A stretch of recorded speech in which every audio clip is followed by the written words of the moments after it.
Hey everybody, it's Casual Boops coming at you with another video, and today we're going to be covering the UDES 16, which if you're like me and you can't remember, you can't keep them apart, keep them separate. This is the tier 9 Swedish medium tank, and it's on the tech tree, and it's on track right now. That's part of the reason I'm going to do this one. Is yes, the shit barn is still on track for a little bit, and this is still on track for another 5 days or so, I think, at the making of this video. And so a lot of you are probably grinding up this line. Maybe you've gotten to this one, maybe you haven't gotten to this one yet. And so I figured this is a good time to do this one, to cover this vehicle, and I'll do a really fast overview of the entire line. So let's get into it. Okay, so the Swedish medium line, the tier 4, who cares? The tier 5, this is kind of notable. The tier 5 has like 15 degrees of stupid gun depression. I didn't keep the tank. I don't really care. You know, I'm not going to go back and play this tank for funsies, but it's worth noting if you're playing through this one does have 15 degrees of gun depression. So that's something. That's remarkable. I thought the tier 6 was kind of a highlight of the line. It kind of looks a little goobery-ish, right? There's no armor to be had at all, but it's fairly mobile, fairly nimble, and the gun is really, really well behaved. I don't know, it just feels like a nice little snipey pew flanky medium tank. It's just I really enjoyed the tank. The premium is kind of similar to that, but it's got a 4-shot autoloader, which it's a little bit weird. The gun's a little derpier, it plays differently, but it's still fine. The Leo has 2 guns, and some people really have a hard time with this. Again, there's no armor whatsoever. There's a big gun that hits for 300, and then there's a smaller gun that makes you just basically a worse Comet, because this has no armor. I use the big gun because the 300 damage makes it so that you are at least relevant when you're playing against tier 9s, but it's a tier 7. There's just nothing, there's only so much you can do with a tier 7. The tier 8 on the tech tree I thought was a heaping piece of shit, because you get no freaking armor. You get, okay, this is the first one of the line that gets the hydro-pneumatic suspension. That's the whole thing. That's why this thing looks all weird. You get hydro-pneumatic suspension with these tanks, which makes them great on ridgelines. Except it doesn't work with this thing because your turret is massive and it's just enormous, and there's no armor at all. So I had a really bad time with the tier 8. Did not enjoy it. Suffer through it, right? And then the Lancern is fantastic, shameless plug, and the Prima Victoria and the Stuss DRV81 are just they're slightly different, but they're basically just Centurion copies, which is historical because I guess Sweden bought a bunch of the Centurion tanks from the British in the 50s or something like that. Anyways, the UDES 16 we're going to go into in just a second, and then the UDES 15-16, this naming convention I'll never figure out. They're very, very similar, and they look similar. They're kind of cheese wedgy, right? And they both have the hydro-pneumatic suspension. Oh, they do this kind of thing, and they both have some armor on the turret and stuff. Some of this, it's all bouncy and angly and stuff. And then ditto for the tier 9 is very similar, right, in this way.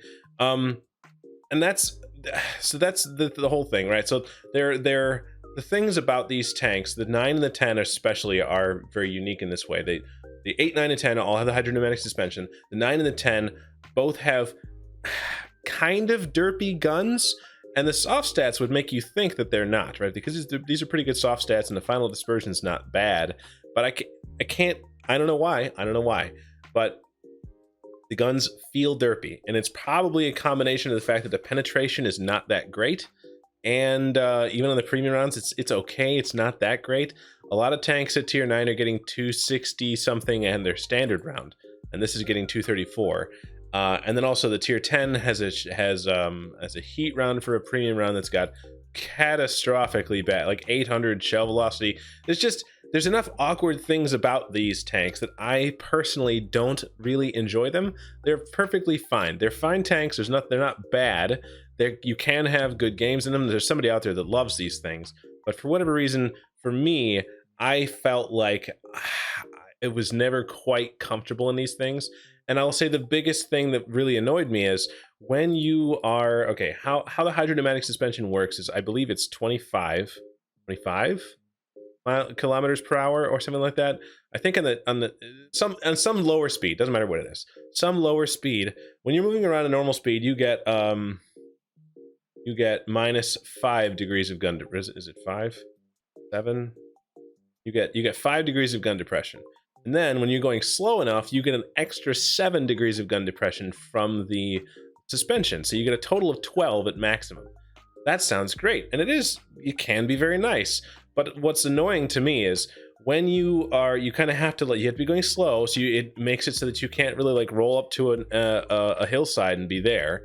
Right. But then also as you're moving the suspension, the turret traverses faster than the hull.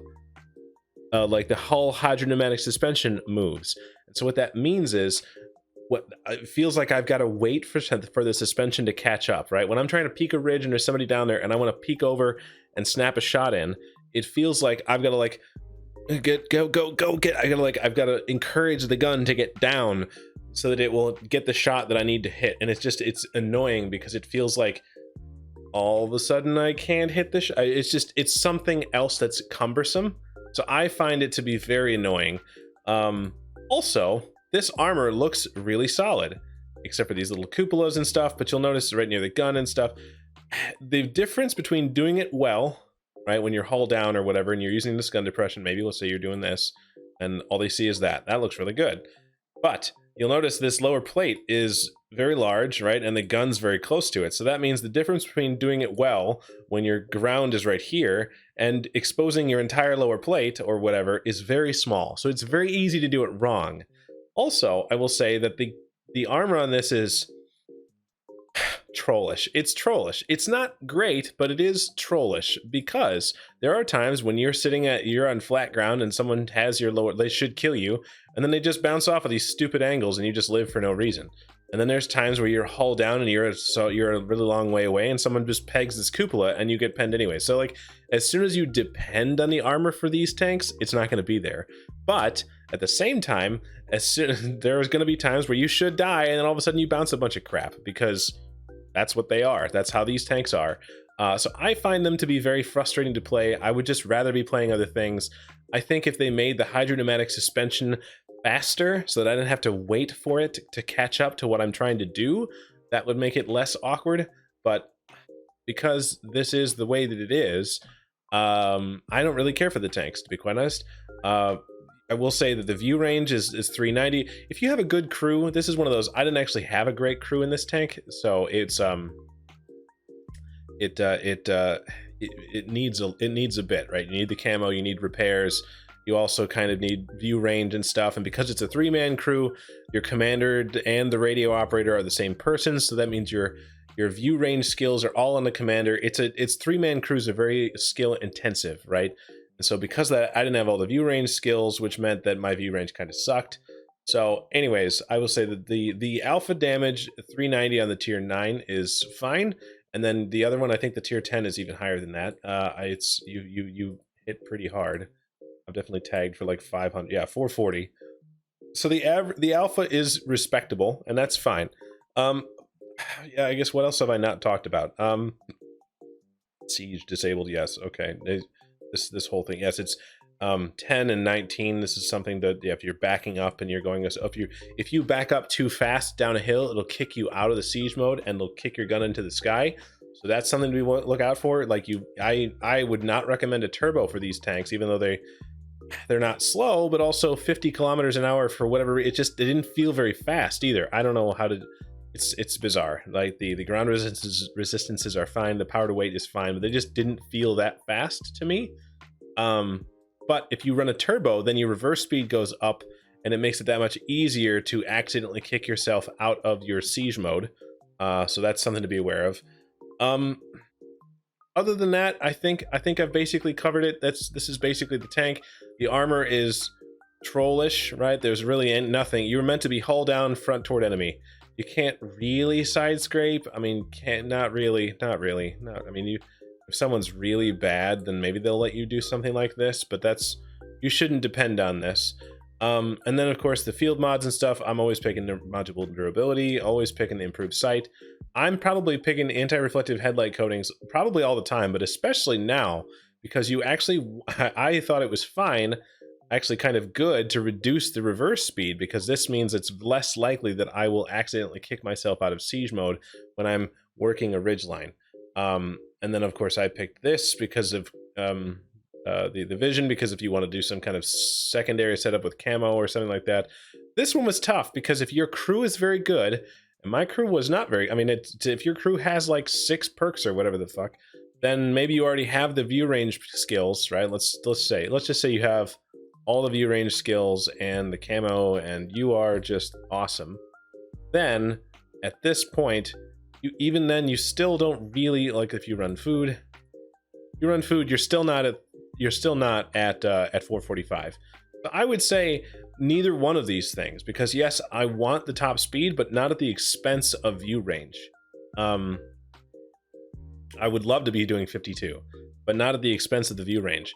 Also, I would love more view range, but not at the expense of even more top speed. So these are really just not, just neither one of these things. And then I ran my equipment was vents, just fairly generic vents, ram, or V-stab. And this is part of this, the vents was just so I could bump the view range up. Again, I don't think I have recon. I don't think I have recon. So I had this, which was even then just not still at 440, but they're not still 445, but it's close, right? If your crew is somehow very good, then I suppose you could probably swap this out for improved aiming. Again, I wouldn't necessarily recommend. The standard 5% kind of sucks, right? So if you can't use the bounty one, then it's questionable whether you even do it at all. But if you do that, now you're down to 0.29, and then maybe now you don't have complaints about the gun, maybe. But this is going to be very dependent on the team, or on your personal skill. Maybe you're you see here, maybe you're not running food, and so then you're pretty much going to be probably required. I would definitely, if you're not running food, then I would do it like this. I would do, which is a fairly generic medium tank setup, because you want that view range. You want to be able to see things and so on and so forth. And then, yeah, so you will probably find this tank to be a little bit on the derpy side. Load lots of premium. Bring some premium rounds because you're going to need it. 234 doesn't really get it done against a lot of tier 10s. So that is the tank. Those are the field mods and everything else. Let's get into the game. All right, so we're going to start out the game watching Zetex Ninja playing their UDES 16 on Sand River. It's a tier 10 game. There's no tier 8s, there's no tier 7s, there's no artillery. It's kind of an interesting matchup, and it's on Sand River. It's a standard battle.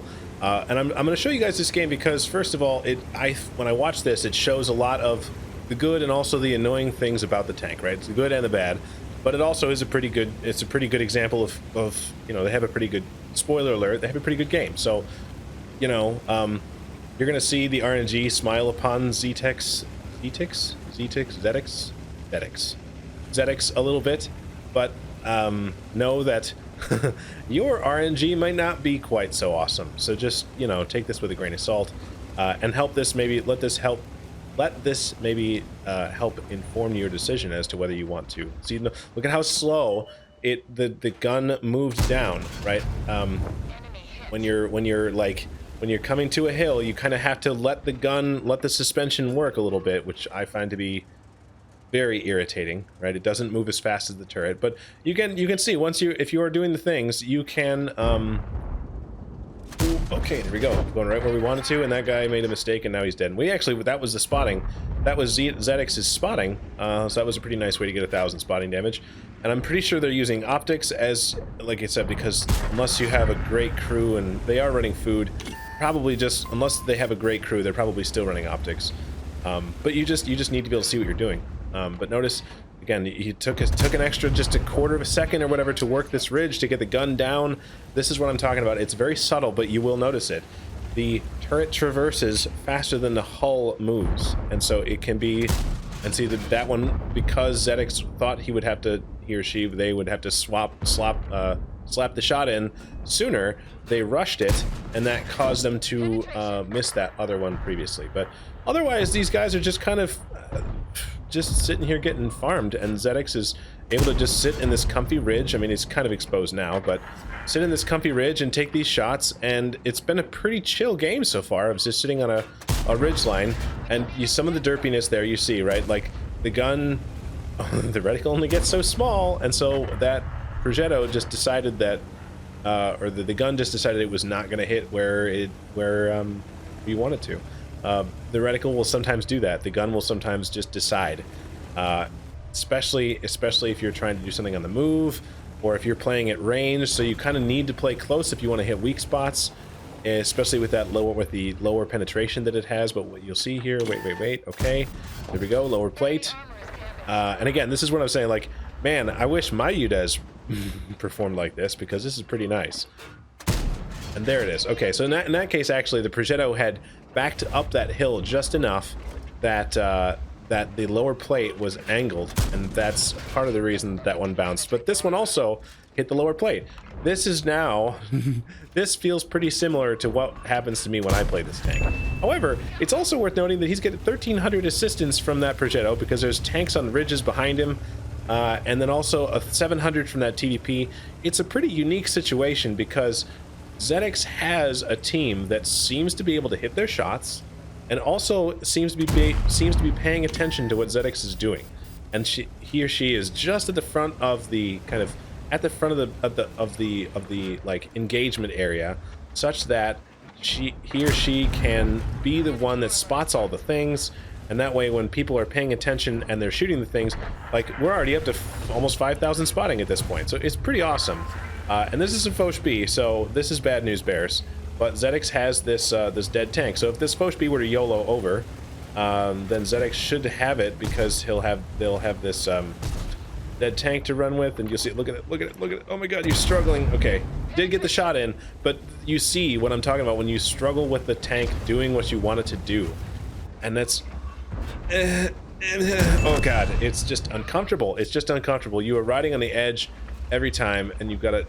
Oh, wait for it. Ah, okay. Thankfully, this TVP doesn't really know what to be doing. He's not doing it right, but this is kind of best case scenario for the UDES, because, like, these guys are just sitting there taking shots, and ZX has managed to be hull down for most of this game, and that's really what you want to be doing.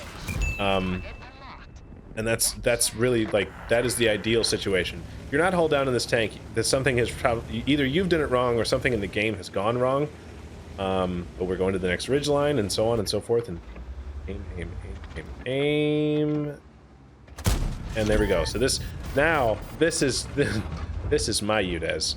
This is what mine does. But you've noticed the other team has managed to see what we're doing here, and it seems they seem to have come back. They've come back to the base to defend. And there's a hold down Kronvang. That's not what anybody really wants to see. So ZX is going to stay under the guns, right? Keep this little fold in the land, this little undulation in the land between themselves and this Kron to try to.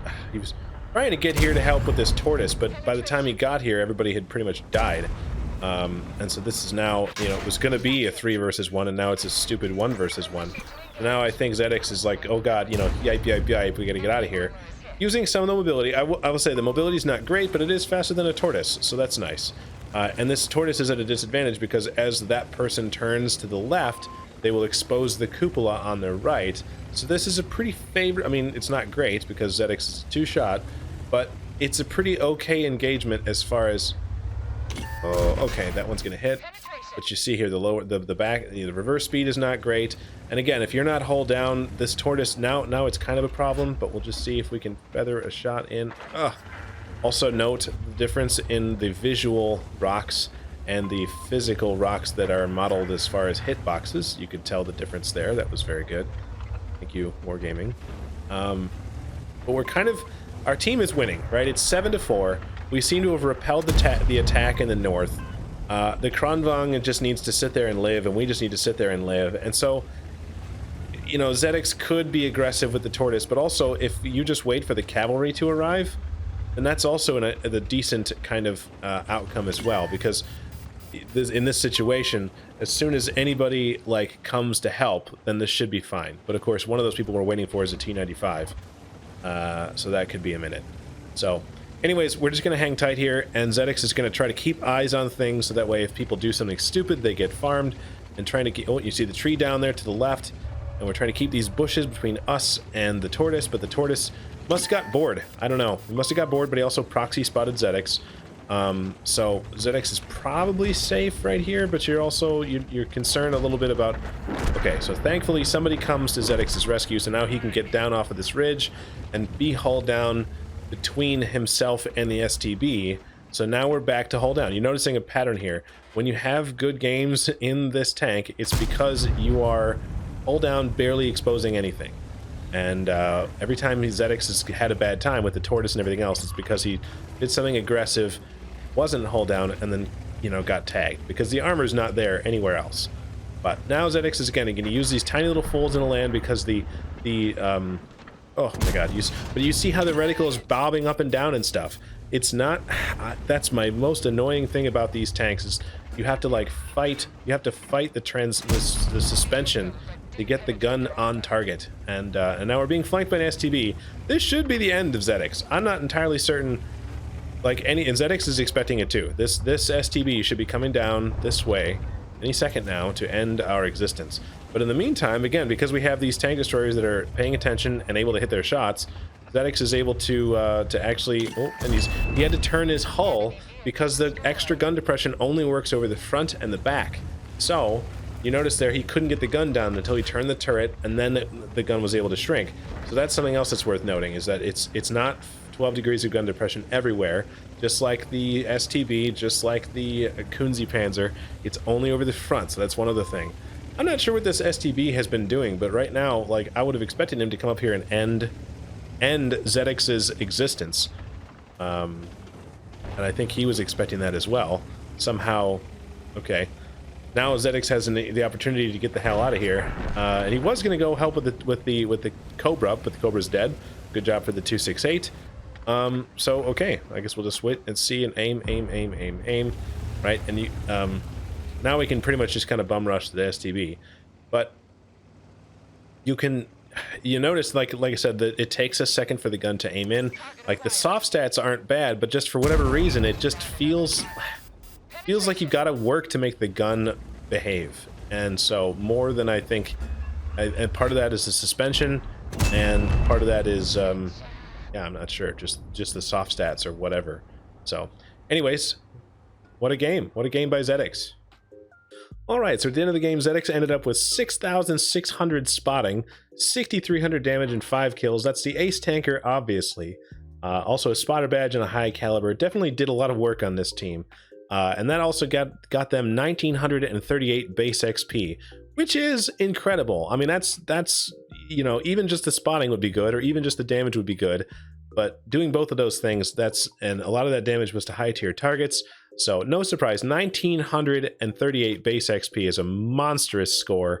And then, you know, unfortunately at the end of the Zedix did end up losing, well, they didn't lose any credits, right? They made just a tiny bit, but part of that was because they ran out of standard rounds, had to use some premium rounds at the end, and they started bouncing a little bit. It just kind of is what it is. The penetration in these rounds is not that great, combined with the accuracy being what it is. I find myself shooting a lot of premium, especially, you know, and tier 9 is not really where you make any money. So anyways, it is what it is. I hope that this video has been informative to you guys that are maybe grinding up the line or thinking of grinding up the line. Let me know what you think. If this is something that are you thinking about these tanks? Are you no longer interested in these tanks after watching this video? Let me know. I will say that tier 6 is a shining little gem. Definitely get the tier 6. It's a fun tank, fun to play around with. Also, if you are on the NA server, I have a whole bunch of codes. Please send me, just comment, just tell me what your favorite tank at tier 9 is, and then also your in-game name. This is for NA only, and I'll send you a message in the game with a code for the new up camouflage.